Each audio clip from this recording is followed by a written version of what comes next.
Set up free, y'all. Got the victory. Set up free, y'all. Got the victory. Set up free, y'all. Victory. Yes, I am.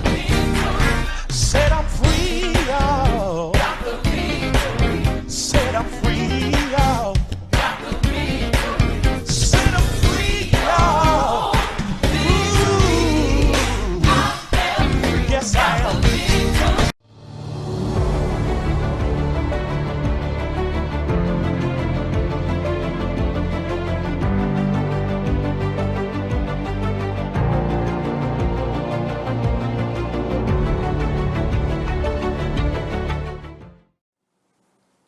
Well, good morning, good morning, good morning. And this is the day the Lord has made, and we're here to rejoice and be glad in it. Welcome to Hope TV. I'm Dewey Smith. I'm one of our chief hope dealers here, and I am excited that you've tuned in to this segment, the first one of the year, the first segment of our podcast called A Deeper Dive.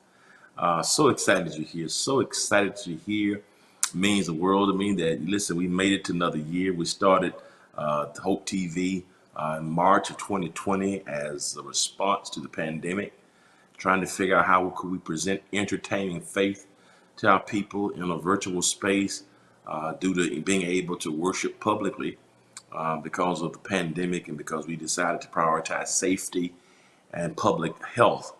And so we started Hope TV in March of 2020, and A Deeper Dive was one of the original shows that was in our programming. And here we are, almost 22 months later, and we're still here with The Deeper Dive. We made it to the first Friday of 2022. What a blessing. I mean, first Friday, 2022, and I'm excited.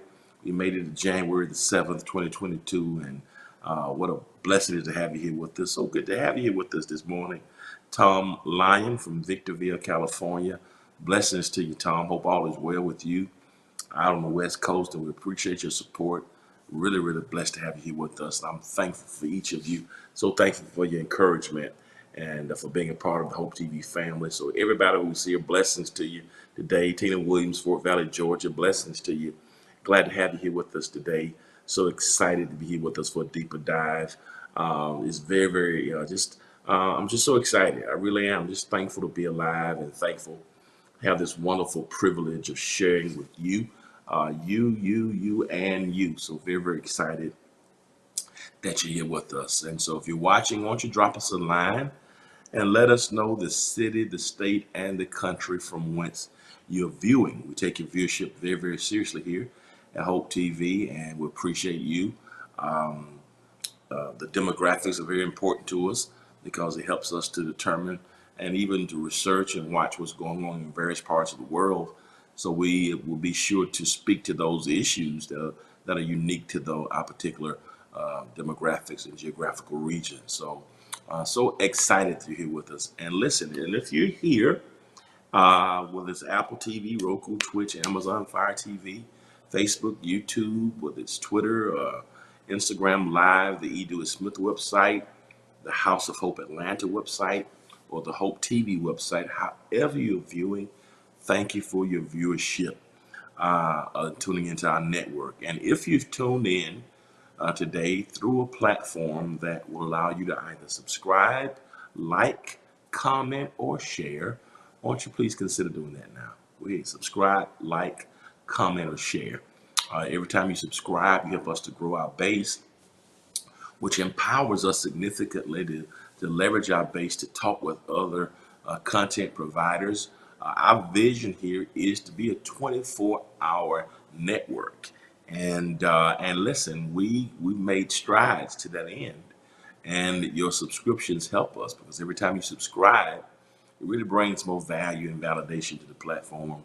And we want to bring the best content providers whose content aligns with our core values here, and we want to bring entertaining faith that empowers us in every area, spiritually, physically, emotionally, psychologically. We want to have content for the entire family and for every demographic and every generation. And our church is a 5-generational church. And of course, we want our network to be reflective of that. And we're trying to do that. So when you subscribe, that helps us significantly. You also can get notifications as to when content is uploaded. If you so desire, you can get a notification to let you know every time content has been added or a program has commenced. So please subscribe, subscribe. Also, want you to hit that like button. That like button is very, very important. It helps us with our algorithms. Morning to you, Vida.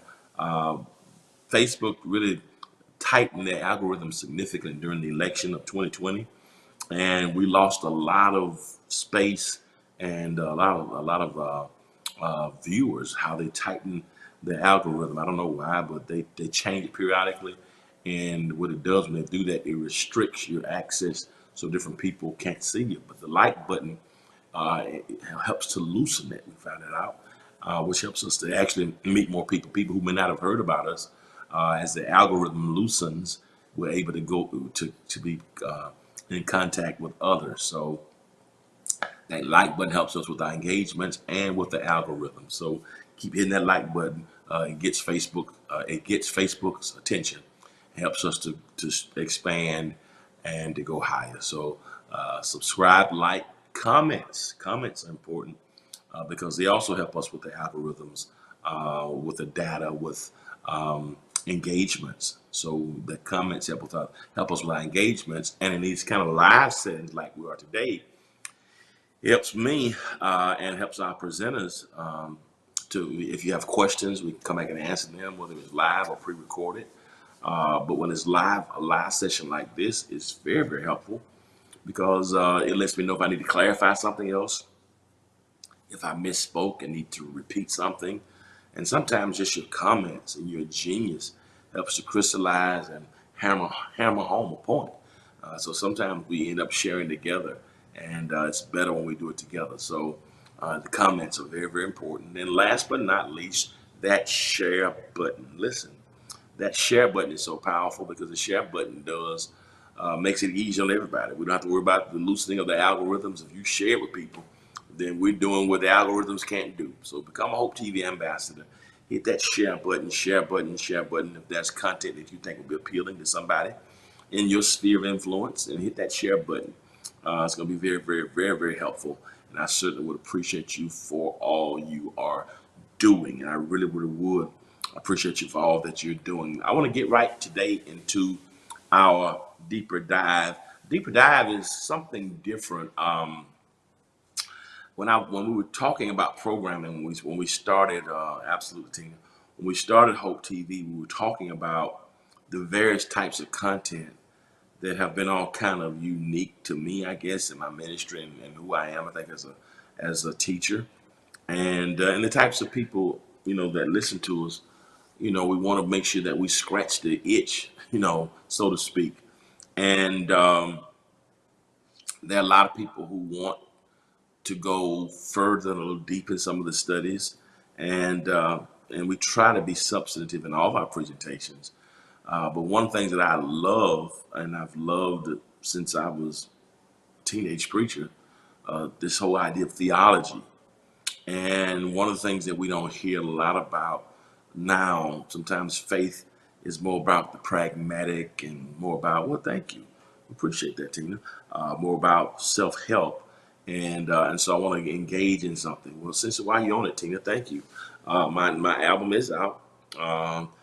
Dropped in October of last year called God Period. It was named one of the top 50 albums on for Billboard for the year 2021, which is absolutely incredible. This is my first solo project.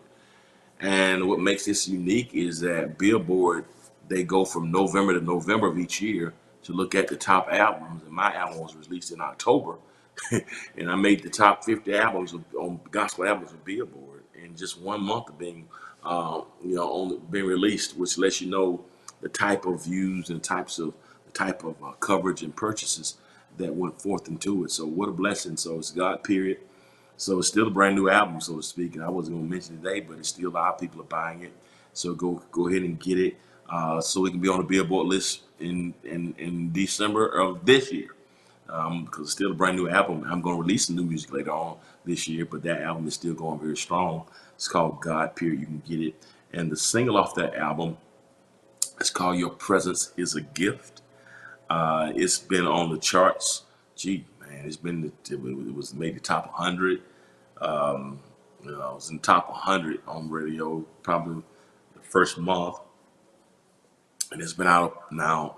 As a matter of fact, it's been out 10 months today. It was released, the single was released March the 7th. I'm a brand new artist. And then it went to the top 70, top 75. Good morning to you, Geneva from Florida. Then it went to top 50. It was in top 50 for several months. Then it made the top 30. And then the top 20. And then it's been in the top 20 for the past 2 months. And it's probably going to be in the top 10 next week when we'll hear about it. So y'all keep your fingers crossed and keep praying. It'll probably be in top 10 next week on Gospel Radio. Your presence is a gift. So thanks for the reminder, Tina. I'm excited about that. And yeah, it's been on Billboard. It's number 12, 2 consecutive weeks. I think it. So God has been awesome. God has been just amazing. I'm thankful. So I believe it's going to go in the top 10 next week. So. And by faith, I believe it's going to hit number 1. I really do. You could have told me that 10 months ago today when we released it. But good morning to you, Tasha. But I really feel it's going to be the number 1 gospel song on airplay. So it's not even hit iHeart yet. So on all the radio ones, praise Atlanta, Washington D.C., Charlotte, North Carolina, Richmond, Virginia, Detroit, New York. It's playing all over the country. And once it hits the top 10. We think it's going to hit not top 10 next week. So people played it for Christmas as a Christmas song. So to God be the glory. So y'all keep praying for it. Call your radio announcers and have them to play Your Presence is a Gift. Today is a 10-month anniversary of it being released. And we're looking forward to it making the top 10 next week. So to God be the glory. Your Presence is a Gift. Now let me talk back about Deeper Dive right quick. Deeper Dive. You're right. Well, thank you, Tina. God bless you. I wasn't thinking about it. I was so excited about the lesson, but thanks for the reminder. We got to keep pushing it because it's helping to get it out there, and we do want people to be aware of it. So Deeper Dive is, we try to have good content in all that we do, and that's why I love what Hope TV does. It's good stuff. Every program is solid and substantive. If you just take the time to watch, we have great content here. That's uplifting, and we're looking forward to bringing on even more programming. But a Deeper Dive was unique because one of the things that we don't talk a lot about is I want to push people a little further to go a little deeper. And that's why we came up with the Deeper Dive podcast idea to kind of engage theology, because a lot of stuff now is more practical and not really. Thank you. That's right. I believe it in Jesus' name. Thank you, Tasha. I believe it. I never, my mind couldn't be spread that wide, but now I believe it. I can see it not being number one. I can see that in the next month or so. I can see it. I can now see it based upon what we're hearing. I'm doing interviews almost every day with radio announcers, and they just fall in love with the song. So to God be the glory. As a matter of fact, this past Sunday, DJ Nice is his name. D Nice, who's one of the biggest DJs in the whole world. He had something called Club Quarantine. He played my song on this Sunday night, and when that happened, it just once DJ Nice, he's probably one of the largest DJs in the world. And when he played the song, he just poof. So to God be the glory. So I'm speaking, it's gonna be number one. But thank you for that. Thanks for that. I agree with you on that. Um, so a deeper dive gives us an opportunity to challenge our minds to think a little deeper about things. Theology. I want to do some theology. I'm somewhat of a public theologian in the public square, and sometimes we don't get a chance to just think about theological things. And I want to just be able to challenge that, to challenge some ideas of scholars and philosophers so we can have good theology. Sometimes people they want the Bible, and the Bible is the foundation, but good theology is important. How do we see doctrine, theology, doctrine? Because good theology helps to shape our idea. Praise God, Sean. I appreciate you. Glad to have you here with us, and I receive that in Jesus' name. So good theology is important.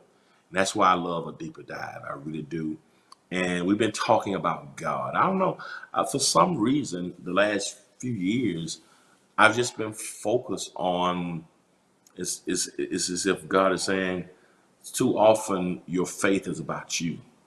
A lot of what we do in faith is about us being blessed, us getting stuff. So a lot of times our preaching, our music, our ministry is geared toward us, meeting our needs, making sure we get what we need. And while that has a part of it, seems like sometimes we have lessened our intensity. I receive it, Geneva. I receive it. I receive it. That you talk about would be mind blowing. We lessen our focus on God, and we become less Christ centered. We become more me centered and us centered and we centered, what we need and blessings and provisions. And again, nothing is wrong with that, but our focus should not be we in us. We should want to see God as Isaiah saw God, high and lifted up. And so we're trying to convey a higher view of God. Because I think sometimes because we have a lower view of God, I think, can cause a lot can is what causes a lot of our issues. A lot of the stresses, a lot of what we experience, a lot of the craziness in the world is because we've lowered God and we've lowered the view of God. I think if we have a higher view of God, we can inevitably have a higher view of ourselves and then a higher view of each other. Um, when we realize that we're image bearers to bear the image of God. And so as we lift that view, and so I want to talk about God. We've been focusing really on God. That's what my album is called, God, period.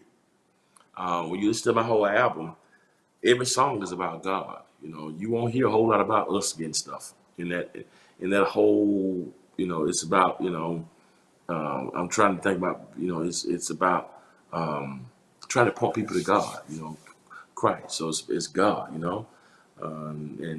I tried to make sure every song will point you to God, whether it's the song Anyhow, God who loves us anyhow, God, your presence is a gift, he that dwelleth in the secret place, um, for all you done.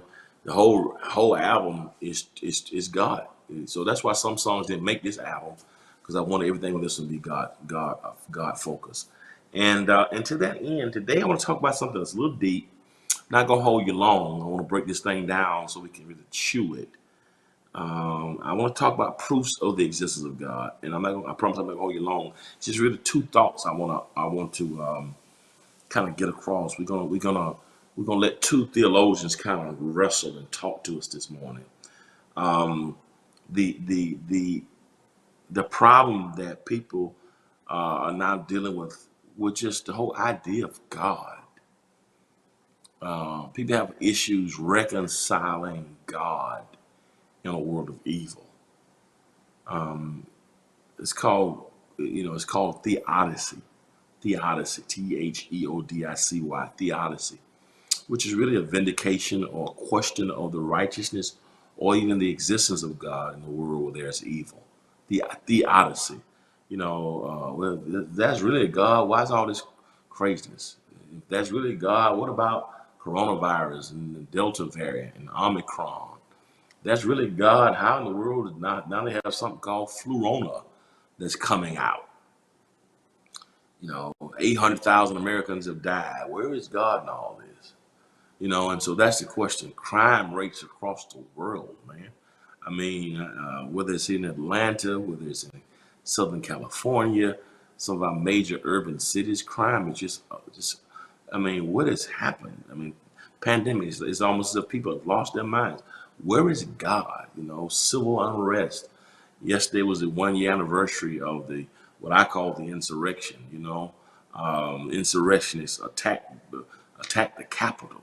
First time the Capitol has been penetrated. I mean, you had Confederate flags going around the U.S. Capitol. I mean, my goodness. I mean, that level of just frustration that people have, distrust of government.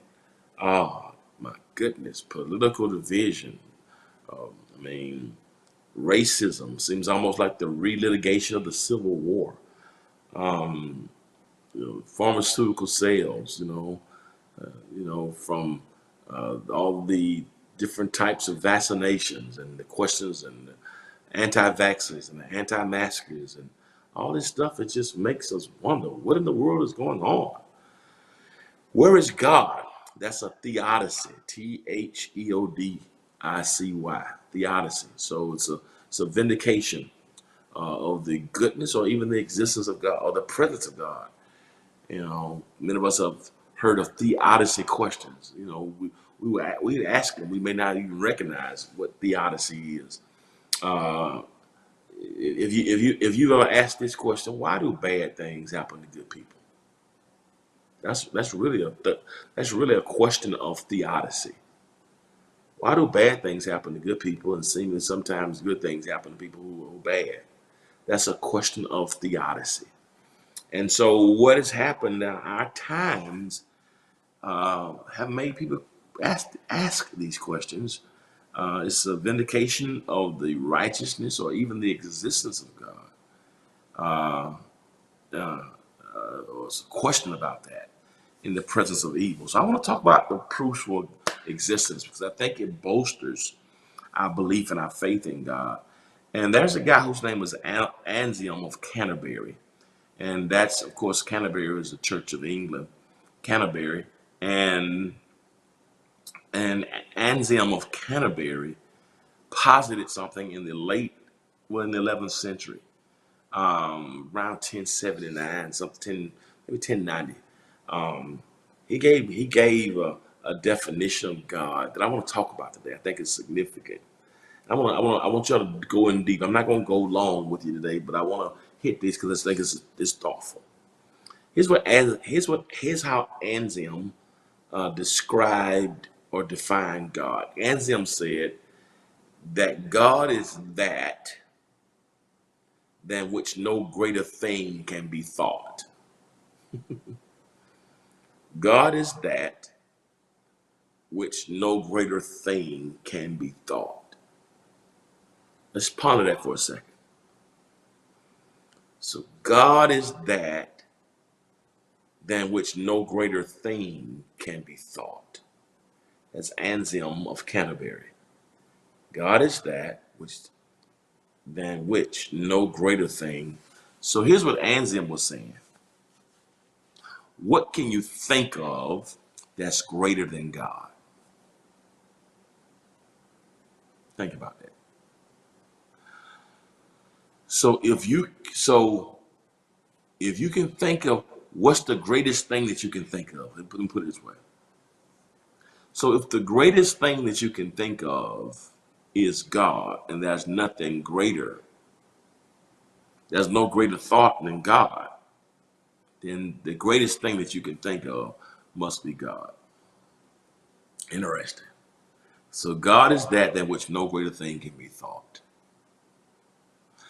Now, I think that's ironic because now in these postmodern times, we're hearing a whole lot more references to the universe. You put things out in the universe gives back to you. The universe. Live in the universe. We hear a lot about the universe. And a lot of people are using the word universe as interchangeable with God. Or some people use the word universe to the elimination of God.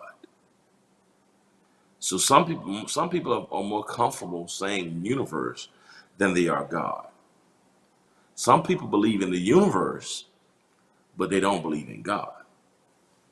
And some of us, the universe, they put out in the universe. Um, there is a universe. The universe, we know that scientifically, there is a universe. We're within the universe. So, but for me and for Anselm, the question that we have to ask yourself is, now listen carefully, is there anything greater, is there any greater thought for you than the universe? So for me, as powerful and as expansive as the universe is, I believe in the universe. I believe in the power of the universe. I believe in the possibilities of the universe. Scientifically, there is a universe. That's unquestioned. However, for me, I can think of something greater. For me, there's something greater than the universe. If the universe is here, for me, God is here. So for me, the universe can't be God because there's something greater that for me, that I can think of than God. For me, it's God and then the universe. For some, it's the universe, then God. I believe God is the creator of the universe, which means that when you have the universe as your thought, that's something greater than that. But for God, absolute. How the universe come to be? You got it, Adrian. So for me, God is that than which no greater thing can be thought. So when I think about the universe, as great as it is, for me, there's something greater. That's a greater thought for me than the universe, and that's God. So when I think of the universe, that's not the greatest thought I can have. Something greater than the universe is God. But when I think of God, for me and for Anselm of Canterbury, there is no greater thing that can be thought. For me, and whatever you can think of that's greater than God, then that's your God. That's right, Gertrude. But for me, that's nothing greater than God. That's no greater thought.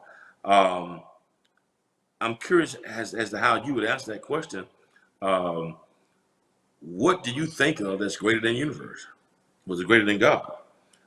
And if I could, and good morning to the YouTube, Marie, Antoinette, Ronald, Christina, Lenore, um, Jamie, um, and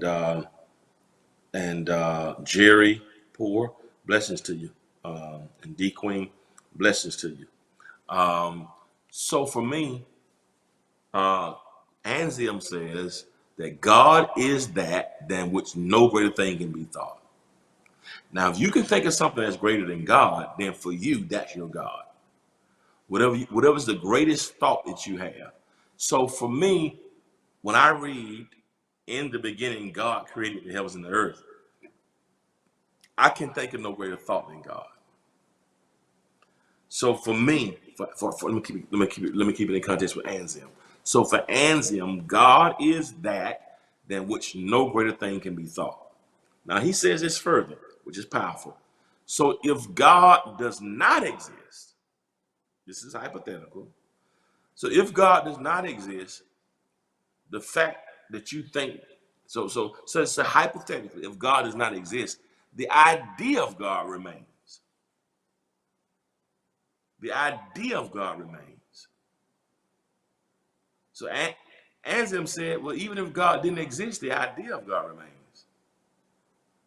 That's deep. So if God does not exist, the idea of God exists. Listen, y'all, please, y'all stay with me now. I'm not going to hold you long, but I want y'all to hear this. So if God does not exist, the idea of God remains. So even if God did not exist, and we know God does, but hypothetically, if God didn't exist, the idea of God does. But here was what is even blessing, but the reality of God will be absent. So if God did not exist, the idea of God would remain, but the reality of God will be absent. So if God does not exist, the idea remains, but the reality is absent. But what Anselm says is, no, God is not just an idea.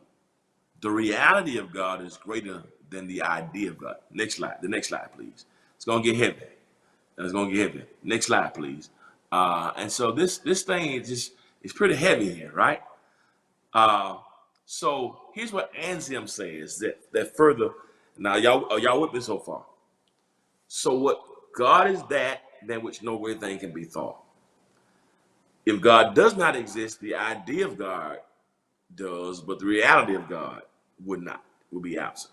But here's what Anselm says. But the reality of God is greater than the idea of God. This feels like my psychology class last semester. I'm sorry, Moses. I told you this is deep. This is a deeper dive. I'm gonna push y'all, okay? So this is the reality of God.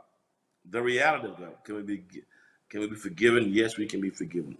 So the reality of God is greater than the idea of God. Woo! You can have an idea of God, but don't believe in the reality of God. Oh, for generations, people have been talking about God. Even when the atheist says there is no God, they had to talk about the idea of God.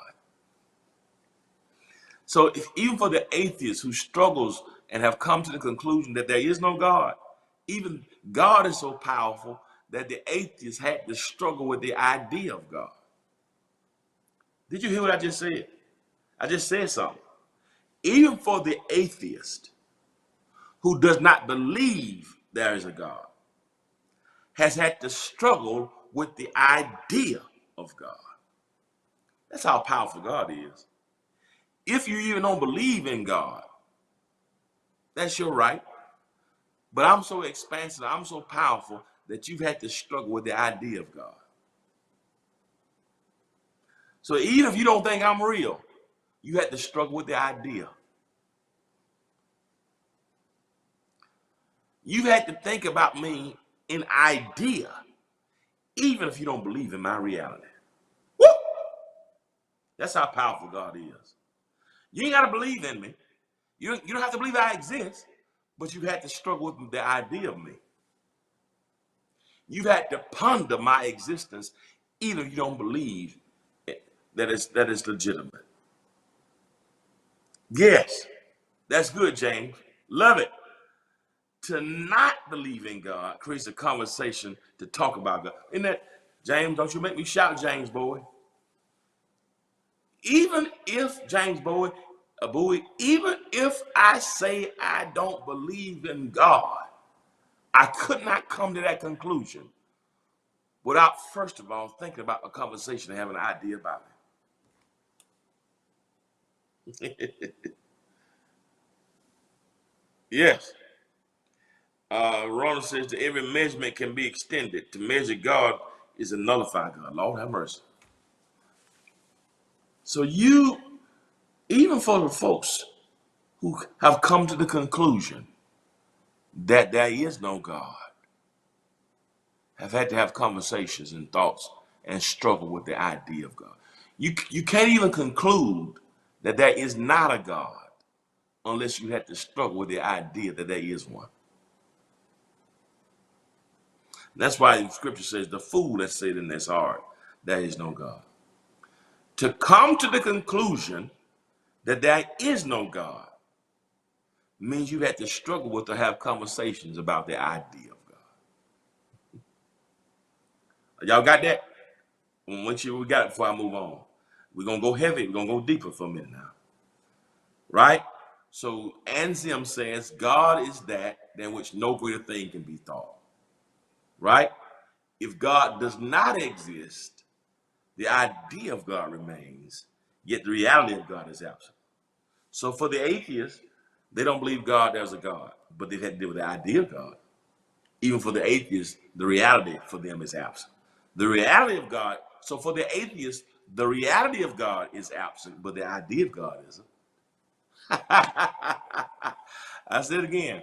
So for the atheist, the reality of God is absent, but the idea of God remains. So even for the person who says there is no God, they may dismiss the reality of God, but they can't miss the idea of God. In so much that they call themselves atheistic against God. That's what atheism. Theism comes from the word theos, meaning God. Theistic. You got monotheistic, the belief in one God. Polytheistic, the belief in many gods. Pantheistic, the belief that God is everywhere. Atheistic, against God. So even when I say I'm an atheist, I've got to include the name God in my title. Even if I say I don't believe in God, the fact that I'm an atheist, I'm including God's name. I'm putting A as so the atheism, to negate, A negates to theism. I'm against atheism and, atheism, monotheism, polytheism, pantheism, atheism. So atheism, not believer, not a believer, not a believer in God. But even when you describe yourself as an atheist, you can't even describe yourself without including his name. Oh God, don't y'all, let me say it again. So even for the person who says they're an atheist, they even can't declare atheism without including his name, or to put his name at the suffix, the end of atheism. That's prefix is what goes before the suffix is what's at the end of a word. Like, y'all got me? Like mono is the prefix, theism suffix, one God. Atheism, A be the suffix, the prefix, theism, the suffix, prefix, suffix. So atheism, A prefix, theism suffix. So even for the atheist, they've got to include God's name or the thought of God. Even you can't have atheism without having theos. So so even in atheism is the idea of God. Even for the atheist has to imply or struggle with the idea of God. Even the person who says there is no God has to in their title include the name God. Whew. You say you're against God, but got to put God's name, got to put God. You got against God, which means you talking about me, even if you don't believe him. Don't y'all make me wrong. Don't y'all make me wrong, man. Could that be what Jesus? Every knee must bow, every tongue must come. You got to call the reality of God. James, boy, you own something. You messing with me this morning. So for the atheist, Lord have mercy, the reality of God is Alpha Omega is revealed in atheism. You got to consider God even for the atheist. So for the atheist, the reality of God is absent. But even for the atheist, the idea of God remains. You with me? Now let me go to the second slide. I'm almost finished because this right here, this gets me excited, y'all. Y'all hit the share button now. Now, so for the atheists, they say there is no reality of God, but they do struggle. They do acknowledge the idea of God. Blessings to you, James. Appreciate you for sharing. Now, but here's what I want to share with you and I, brothers and sisters. So for the atheist, the reality of God is not there, but the idea of God is there. But for Anselm, the reality of God is greater than the idea of God. For the atheist, the idea of God is present when the reality of God is not. But for Anselm of Canterbury, the reality of God is even greater than the idea of God. See the atheists, they can accept the idea of God. But those of us who believe in God, the reality of God is bigger than the idea of God. The atheist struggles with the idea of God. You and I believe in the reality of God. Oh, the atheist struggles with the idea, but you and I believe in the reality. You with me? Now let me keep pushing a little further. I'm going to let y'all go in a minute. So if God is that than which no greater thing can be thought,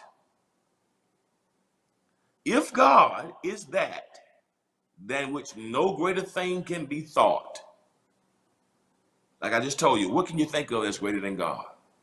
So for the people, and I want y'all to get angry people with the universe. But I talk to a lot of my friends, the universe.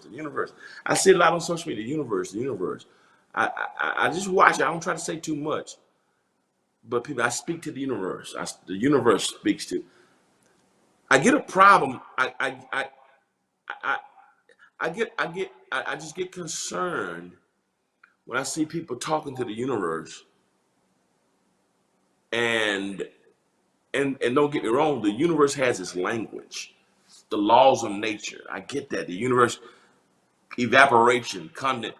The universe has its language. I get it. The universe speaks with natural law, and I get that. But I don't pray to the universe because the universe for me is not. That's something. That's something greater. That's something greater for me than the universe, and that's God. So the universe can't be God because there's a greater thought for me. I can think of something beyond the universe, but I can't think of nothing beyond God. When I try to think what's beyond God, I can't think of nothing greater. I can think of something. I can think of something, the earth. I can think of something beyond the earth. Constellations. I can think of something greater than the constellation. The universe. I can think beyond the stratosphere, the hemisphere, the teliosphere. I can think something greater than that. But when I start at God, what do you start? What's the thought? So if God is that than which no greater thing can be thought, Anselm says the idea of God must lead to accepting the reality of God. So Anselm says, here's what Anselm says. So if God is that than which no greater thing can be thought, that means the idea of God must lead to accepting the reality of God. Talk, Gertrude. And that otherwise, the mere idea of God. So here's what Anselm says. It's heavy. It's deep. It's kind of deep now. I hope y'all stay with me. He says, if God is that than which no other greater thing can be thought, then the idea of God must lead to accepting the reality of God, and that otherwise the mere idea of God is the greater thing which can be thought. So here's what Anselm says. Anselm says, I'm gonna break it down for you. If God is that of which no other great thing can be thought, that means the idea of God. Anselm says, then that means if I accept the idea of God, then that might lead me to accepting the reality of God. Because can I think of anything greater than the idea of God? So if the idea of God is the greatest thing that can be thought, then that might lead me to accepting the reality of God. I hope y'all with me here. Are y'all with me? Are y'all with me here? So if the idea of God, stop that, Sean. The universe didn't wake me up this morning. Don't y'all start this. This is not church, y'all. This is supposed to be a deeper dive. And Sean and all Gertrude and James, boy, y'all being messy. Y'all being messy this morning. Y'all being messy. And James Braithwaite and Ronald Thomas, y'all being messy. Y'all being messy now. We supposed to be we supposed to be thinking, and y'all trying to make me shout.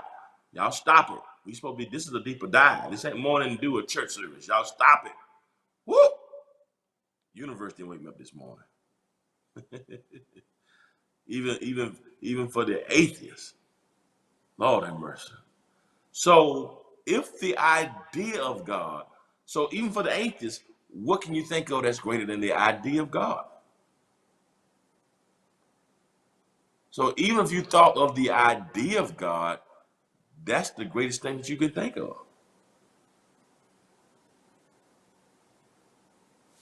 Now that's heavy. So Anselm almost says the very fact that the atheist struggles with the idea of God means the idea of God is the greatest thing they can think about. Did y'all hear what I just said? I'm trying to break down Anselm of Canterbury. This is from 1097 AD. So this is what that's almost what's that? You know how to say almost 1,000 years ago. We still talking about Anselm of Canterbury. So here's what Anselm says: if the atheist thinks about the idea of God, then what's greater than the idea of God? Because for the atheist, he says, because if that's the greatest thing they can think of, then the idea of God may lead to the reality of God for them, because they can't think of anything greater. But for us, the reality of God is greater than the idea of God. Lord have mercy. All right. Lord have mercy. Lord have mercy. The idea of God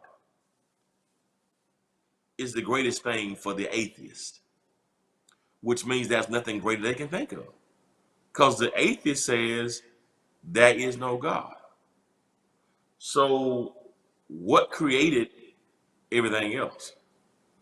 So is it the universe? Is it natural science? But the fact that they think about the idea. But for you and I, we not only believe in the idea of God. For us, the reality of God is greater than the idea of God. Now let me give you one thing just to let these two theologians talk, and I'm gonna let y'all go. This is another thought. Next slide, please, and I'm gonna let y'all go. This is Guanilo. Guanilo, he came about in the 12th century. So they really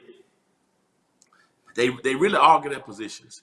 He didn't like Anselm's definition of God, that than which no greater thing can be thought. He thought that was kind of insufficient. He's also he was also a monk, and he didn't like that definition of God. Here's what Guanilo says. Guanilo says what he really responds to Anselm of Canterbury, and what he said was this.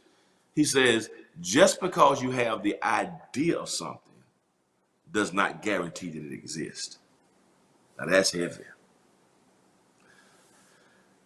Anselm says the mere idea of something, whether it's a perfect island or a God, does not guarantee its existence. So he didn't want to leave God from the perspective of God as just an idea. Oh, but this is heavy. That's Guanilo. That's a great question, James. James asked the question, Do the atheists believe there's anything greater? That's the question. Some believe in the Big Bang or evolution, or things just appeared, or creationism. So if the atheist does not believe in in that's a question James asked on YouTube. Does the atheist believe in anything greater than the idea of God? That's a great question. I don't think they believe in anything that is greater than the idea of God. I believe they eliminate that. And I think because if you don't believe that's something greater than God, to me, because if you do believe that's something greater than God, then that would be your God. I think they believe in something that's less than the idea of God. Science and things just evolve. That's what faith. You got it. For me, when you just think about nature and science and creation, so this is what they believe in. So what Juanito says is just because they believe it, that's an idea. Because what they believe. Some people believe that there was belief that you can find this perfect island inside the ocean. That's where the whole phrase "Long Island" comes from. I didn't know this, but they believe that there's an island, a perfect island inside the ocean that couldn't be found. Right? They call it Long Island, a perfect island with all types of resources. So Juanito said, just because you got an idea, you can have an idea of something, but the idea doesn't mean it exists. Which I like. I like that. Which is a great thought. That just because you have an idea that something exists, just because you have, oh here it is, just because you have an idea of something does not guarantee that it exists. So Anselm says God is that which no greater thing can be thought. Like it. Anselm says, yeah, but the idea, having the mere idea of something doesn't mean that it exists, which is true. So what do you believe about this, preacher? First of all, I believe whenever we talk about God, it's hard to define. There's no one word to describe God. The more I learn about God, I get smarter and dumb at the same time. But God is more than an idea for me. Woo! God is real. God is real. What do you do? Can you put God in a laboratory? I can't. Is there any crucible for experimentation and investigation? I can't. Can you quantify God from the five senses? I can't. Is there a chemistry class or biology class that can help you dissect God? That isn't. Well, why do you believe in God?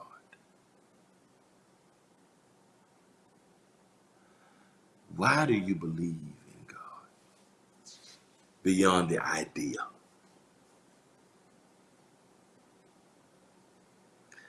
I believe in God because there have been so many times in my life. I talk about nature tells me about it. How the universe was intelligently designed. I'll talk more about it next week. Whew. The placement of the sun, closeness to us. If the sun was any closer, it'll burn us up. If it was just an inch further away, we'd freeze to death. Who knew how to perfectly place the sun? Who made the sun rotates on its axis? Who developed the moon out of rock and let it rotate around the sun to give us night and day? How did stars get bulbs that don't have LED, that are not LED bulbs, that never need to be repaired or replaced? Who painted this sky blue without a skyscraper or a ladder? Who gave the clouds their whiteness and the grass its greenness? Who decided what clothes the lilies would wear? Hmm?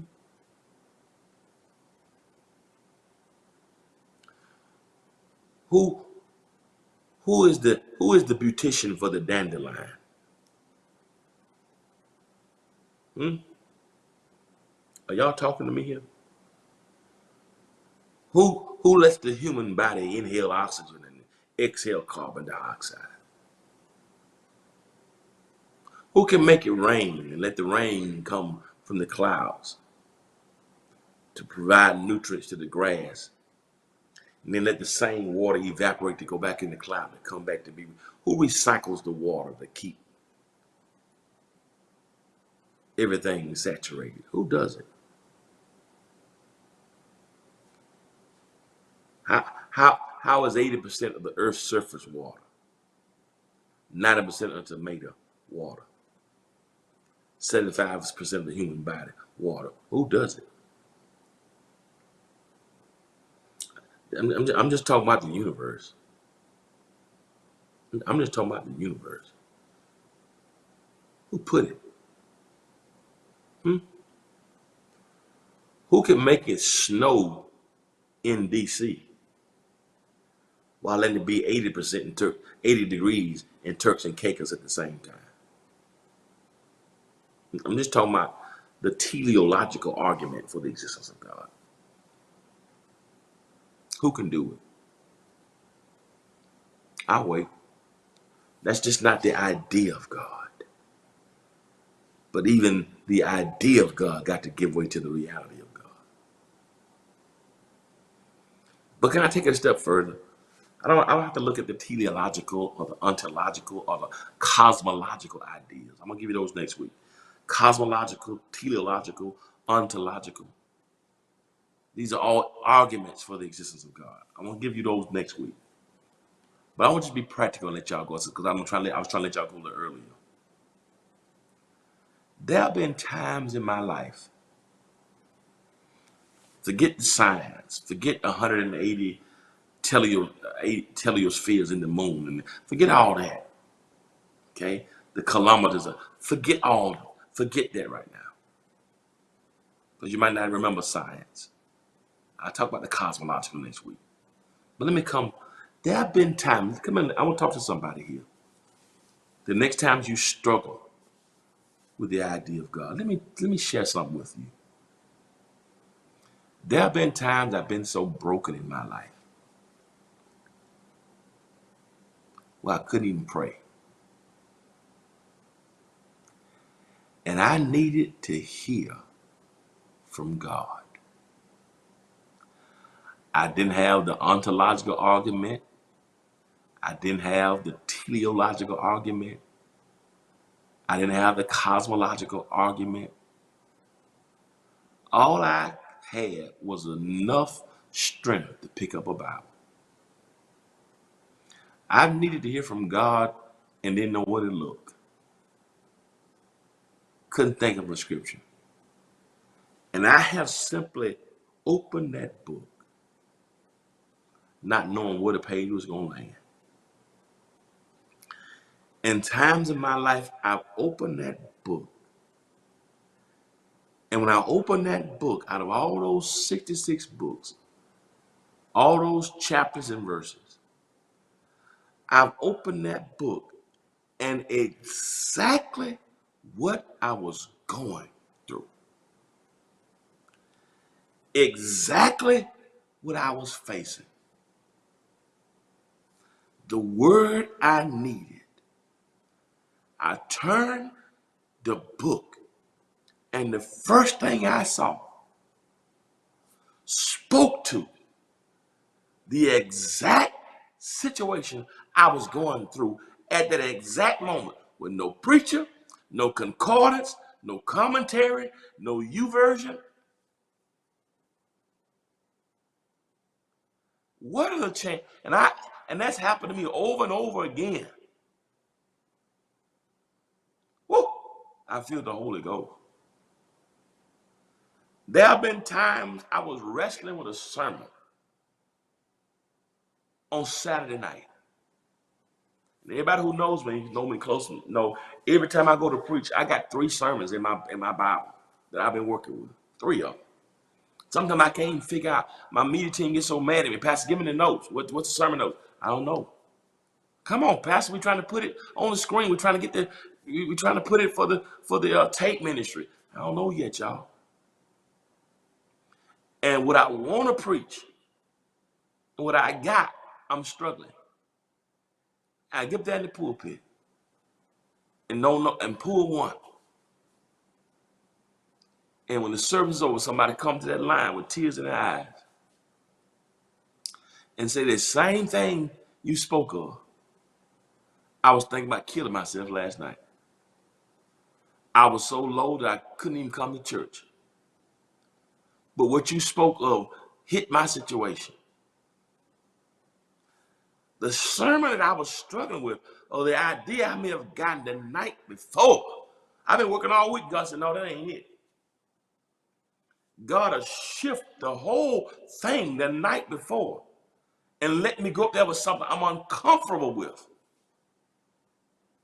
And as soon as I'm finished, somebody's in that line, and said, with tears and broken, you gave me strength to keep going on. Somebody I never knew, somebody I never saw, somebody I never had a conversation with. How does the sermon get changed the night before when I've been working all week on something else? For somebody who I've never had a conversation with, to be in the pew at that exact time, to come up there and say, what you just said changed my life. Something I was uncomfortable with. Y'all not with me here. I'm not talking about the cosmological, the teleological, the ontological. I'm talking about practicalogically. It ain't even a word, but I just made it up. When the Holy Ghost will speak right then, and nobody but God. The earth tells me, the world tells me, the constellation tells me, but it's so many times in my life I've had one-on-one encounters. I gotta let y'all go because I'm not supposed to be doing this because it's deeper dive. But can I tell y'all why? And I'm finna leave because I feel like running. I gotta run down the street to get this out. I'm gonna go out. I feel like I'm so on fire. I feel like I can run down the street butt naked. That wouldn't be a good sight, but that's how on fire I am right now. It's cold outside. I might just take everything off and run down the street butt naked and calm down when I get off this line. That's how I feel. Let me tell you something how I know about God. The idea of God does not guarantee this existence. But here's how I know God is real. Here's how you should know God is real. The very fact that you and I are in our right minds. The very fact that you ain't in a straitjacket in a room with pads on the wall. With the stuff that you've gone through, some of the stuff you've gone through right now is humanly impossible to have that kind of emotional and mental trauma and still be alive. You can't tell me there is no God. Woo, I feel you, Lord. I don't mean to preach to y'all on this Friday. This is a deeper dive. This ain't church service, but I don't know who I'm talking to today. I don't know who I'm talking to, but I came to tell you something. God is real. God is real. As him says, God is that thing which no other thing can be thought of, which is the idea of God. But the reality of God is greater than the idea of God. And that's why I lean. I'm grateful for the idea of God. I'm grateful that everybody has a struggle with the idea of God. But for me, the reality of God is greater than the idea of God. The atheist struggles with the idea of God. The believer accepts the reality of God. There are some things I may not know. There are some places I cannot go. But this one thing that I am sure, God is real, for I can feel him in my soul. Yes, God is real. Real in my soul. Real, for he has washed and made me whole. His love for me is just like pure gold. God is real, for I can feel him in my soul. I feel something now. I'm feeling something now. This ain't ontological. This ain't cosmological. This ain't teleological. I feel something right now. Woo. Ain't no, this ain't. It's God. And I want you to know that when the enemy tries to throw all ideas in your head, know this: the reality of God. I'm thankful for the idea of God, but the reality of God is greater than the idea of God. I gotta let y'all go. Ooh.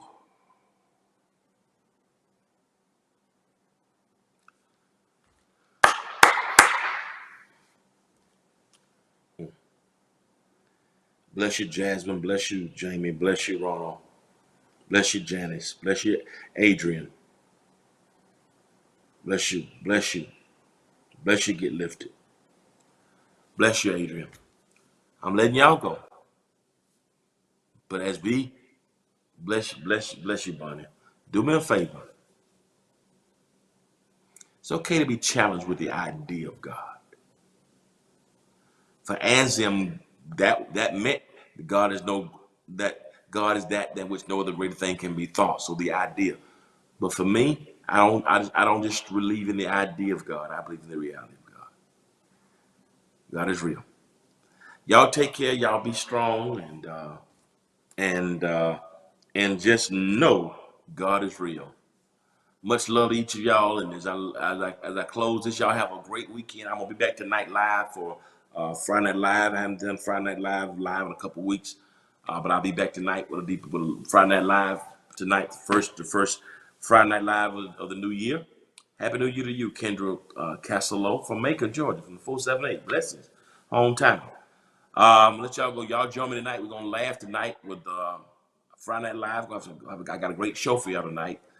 And but no, God is real. As always, if you'll be good to God, God will be good to you. I see y'all in 12 hours. I'll be back here for Friday Night Live tonight, 11 p.m. Eastern Standard Time, January 7th, 2022. We're going to have a great time. We're going to have some laughter tonight. We'll laugh, and at the same time, giving praises for a real God. Peace and love. See you then. Said I'm free, y'all. Said I'm free, y'all. Said I'm free, y'all. Yes, I am. Said I'm free, y'all. Said I'm free, y'all. Said I'm free, y'all. Ooh. Yes, I am.